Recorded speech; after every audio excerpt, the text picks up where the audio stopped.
দেশের উপর দিয়ে টানা ২৩ দিন ধরে বয়ে যাচ্ছে তাপপ্রবাহ। দিনকে দিন তাপপ্রবাহের এলাকাও প্রসারিত হয়েছে। এখন দেশের বেশিরভাগ জেলায় তাপপ্রবাহ বয়ে যাচ্ছে। তাপপ্রবাহের কারণে ৩ দফায় ৭২ ঘণ্টা করে হিট অ্যালার্ট জারি করে আবহাওয়া অধিদপ্তর।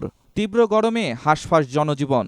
এ অবস্থায় দেশের গত ৭৬ বছরের রেকর্ড ভেঙেছে তাপপ্রবাহ।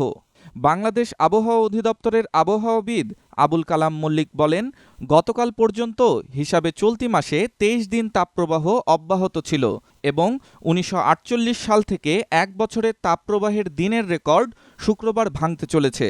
তিনি আরও বলেন, টানা অন্তত ২ দিন তাপমাত্রা ৩৬ ডিগ্রি সেলসিয়াসের বেশি থাকলে তা তাপপ্রবাহ হিসেবে বিবেচনা করা হয়।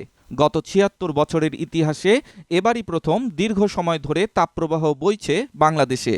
অধিদপ্তরের তথ্য অনুযায়ী রাজশাহী বিভাগে গত ১ এপ্রিল থেকে তাপপ্রবাহ শুরু হয়।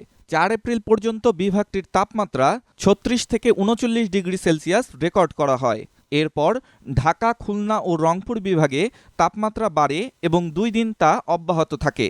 ৮ এপ্রিল কক্সবাজার ও সীতাকুণ্ডে ৩৬ ডিগ্রি সেলসিয়াসের বেশি তাপমাত্রা রেকর্ড করা হয়। আবহাওয়াবিদ আবুল কালাম মল্লিক বলেন, ৯ ও ১০ এপ্রিল সারা দেশে তাপমাত্রা ৩৬ ডিগ্রি সেলসিয়াসের নিচে ছিল। ৩৬ থেকে ৩৮ ডিগ্রি সেলসিয়াস তাপমাত্রাকে মৃদু তাপপ্রবাহ, ৩৮ থেকে ৪০ ডিগ্রি সেলসিয়াসকে মাঝারি তাপপ্রবাহ, ৪০ থেকে ৪২ ডিগ্রি সেলসিয়াসকে তীব্র তাপপ্রবাহ এবং ৪২ ডিগ্রি সেলসিয়াসের বেশি তাপমাত্রাকে অতি তীব্র তাপপ্রবাহ হিসেবে বিবেচনা করে আবহাওয়া অধিদপ্তর। বিশেষজ্ঞরা বলছেন, বৈজ্ঞানিক প্রমাণ ও জলবায়ু সংক্রান্ত রেকর্ড থেকে বোঝা যায় গত কয়েক দশক ধরেই বাংলাদেশে উষ্ণতার মাত্রা ও এর স্থায়িত্ব বাড়ছে। এদিকে এপ্রিল জুড়ে তাপপ্রবাহ থাকলেও মে মাসের শুরু থেকে গরম কমার সংকেত দিয়েছে আবহাওয়া অফিস।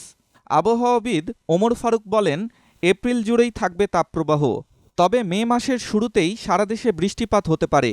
এরপরই গরম কমে আসবে। ডেস্ক রিপোর্ট, স্টার সংবাদ।